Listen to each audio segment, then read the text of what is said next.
Many entrepreneurs hit their 40s and 50s, and the zeal that they once had, they find slipping away. They start asking themselves, why am I doing this? When we hit that age, it can be easy to be overwhelmed by responsibilities and to question our purpose. Now, this isn't just about mindset. Research shows there's a real dip in happiness for people in their midlife. This is known as the U-shaped curve.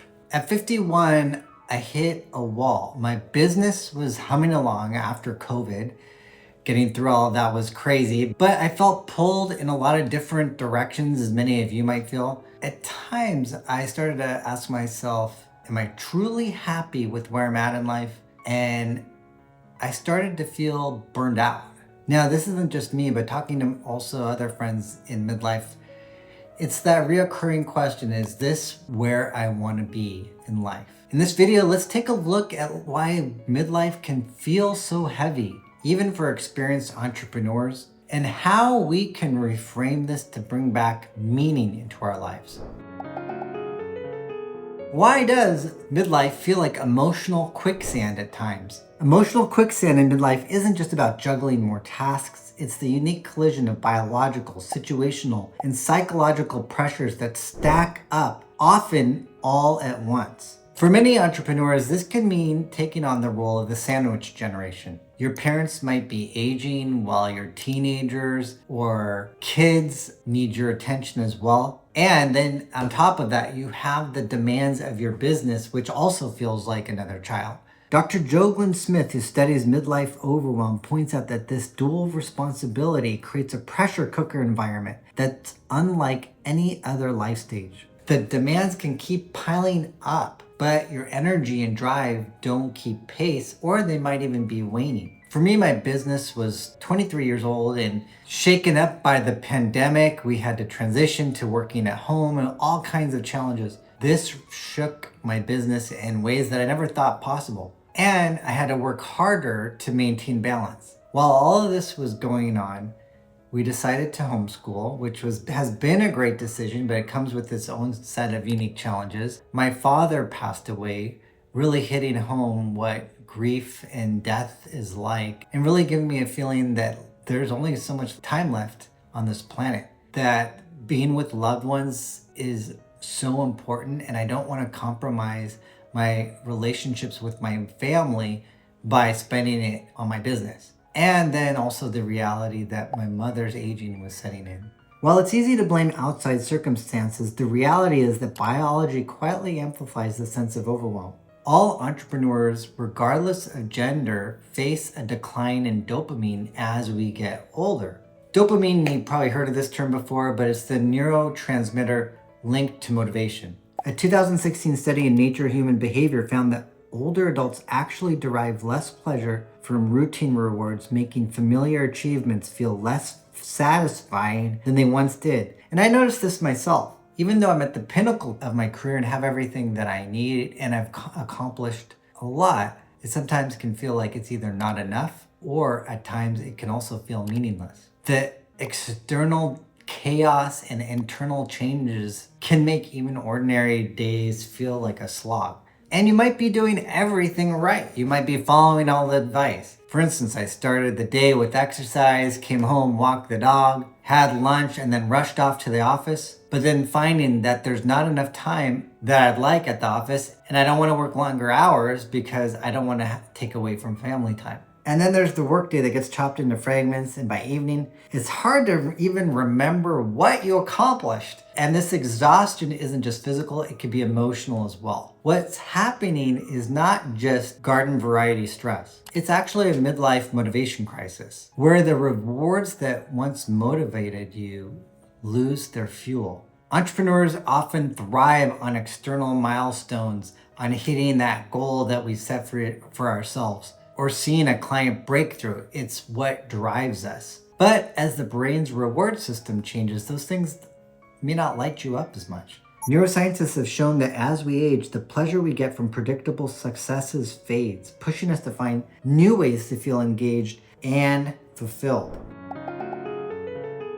All right, well, we've talked a lot about the problem. What do we do about it? Well, the first step is recognizing that it is possible to change. You don't have to accept feeling stuck as the new normal. There are practical ways to regain your spark, often by how you approach your work and daily routines. Now, as entrepreneurs, sometimes we think, okay, let's grind it out, push harder. Maybe that's going to be the solution. But instead of pushing harder, what about reframing, changing your perspective? Many entrepreneurs in midlife report feeling stuck in survival mode, but the real transformation often begins with how you approach your daily work. Routine tasks and the highs and lows, the ups and downs of business cycles can often sap your energy and the excitement from your career. Over time, what once energized you becomes just another set of boxes to check. The slow erosion of motivation isn't about a lack of discipline. It's often about not experiencing enough progress that feels meaningful. Teresa Amabile's research at Harvard demonstrates the power of small wins for building momentum. Breaking big projects into manageable tasks and celebrating each step, like spending 20 minutes drafting a newsletter outline or posting a single LinkedIn update, can make progress visible and tangible.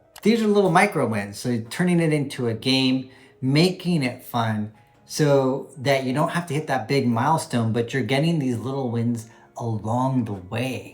These micro wins recommended by MIT Sloan's research on sidepreneurship give your brain a sense of accomplishment and renew your drive.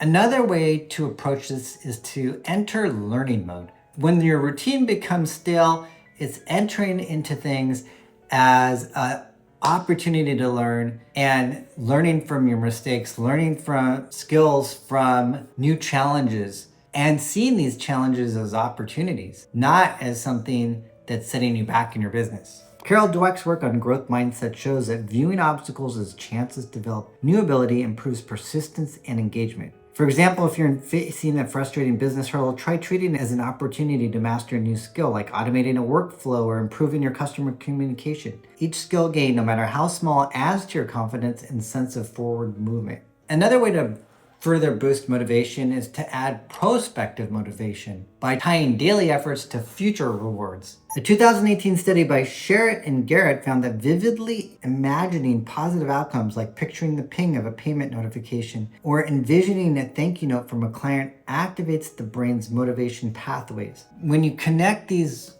routine tasks to a bigger picture, to your family, to the financial stability you're going to feel, to the vacation that you want to take, it makes what you're doing more meaningful and not just another grind, not another thing that you have to do. Now, it's not just about visualization, it's about celebration. It's so easy as entrepreneurs to be in the grind, keep going at it, but forgetting to celebrate those wins.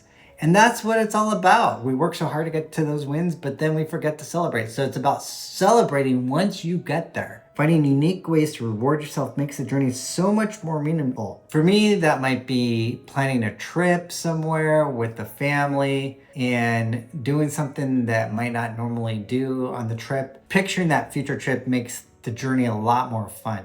The point is to build in moments that remind you success is worth enjoying, not just checking off. These mindset tools are powerful, but they only thrive if you protect them. Without clear boundaries, the progress you make is easily eroded by constant demands and distractions, and that's why understanding and setting boundaries is the next essential step. If you're more sensitive or if you just need more boundaries as an entrepreneur, sensitivity and boundaries can feel like obstacles, but for many entrepreneurs, they're actually the foundation of lasting success. Highly sensitive people, about 70% who are introverts, often find the visibility in business uncomfortable. Sharing your work publicly, whether on social media or in public, can feel exposing. Yet, when reframed, this can actually become an asset. Clients and collaborators can quickly sense the true empathy that you would feel, and trust builds faster when they feel heard. One entrepreneur realized that instead of focusing on how visible they felt, shifting their attention to how useful they could be to others made a difference. Authenticity rather than self-promotion became their business advantage, and their business relationships deepened as a result. When you care deeply about your work and the people that are involved, it's easy to say yes. Often, for instance, I'm an immigration lawyer, and immigration lawyers, we want to help people. That's why we do what we do. But it can be too easy to say yes for the desire to help and then feel burned out at the end. Not from a lack of ability, but from the sheer volume of emotional and mental demands. Setting boundaries is not about shutting people out, it's about protecting your best work and your well-being. For example, one entrepreneur drew a clear line with clients by saying, I'm tightening my schedule to focus on my best projects so I can't offer services outside these hours. By declining disrespectful or misaligned clients, they found that higher quality clients, those who valued empathy and professionalism, began to seek them out. Now, this is a big one for me. Self-care is non-negotiable as well. For highly sensitive people, recharging is not a luxury, it's a must. It's essential for clear thinking and creative problem solving. Scheduling short yoga breaks, taking walks in nature, even setting aside time for a favorite TV show are not signs of laziness. Research shows that these activities help highly sensitive entrepreneurs maintain their energy and resilience. When you prioritize these moments, you return to your work with greater clarity and resolve, able to handle challenges without feeling depleted. Sensitivity paired with boundaries becomes a powerful combination. The ability to listen deeply is something that cannot be manufactured. At the same time, the ability to say no allows you to focus on the clients that matter the most. By honoring both qualities, you transform what once felt like vulnerabilities into the pillars of a sustainable business and a more balanced life. Embracing these strengths just doesn't help you weather the ups and downs of entrepreneurship. It opens a new door of a way of leading and living, especially at midlife. As you move through this stage, remember that midlife offers a real opportunity to rethink what success looks like and to build a life that matches your values. Challenges will still come, but each one can be a step toward growth if you choose to act with intention. I have a practical challenge for you. Pick one strategy from today. Maybe identifying a small micro win, like drafting a short email or setting a boundary, and commit to doing it tomorrow morning. Leaning into your experience and sensitivity is something you can already celebrate today. Let me know in the comments what you're committing to and what your first small win is going to be. And let's start celebrating together. Bye.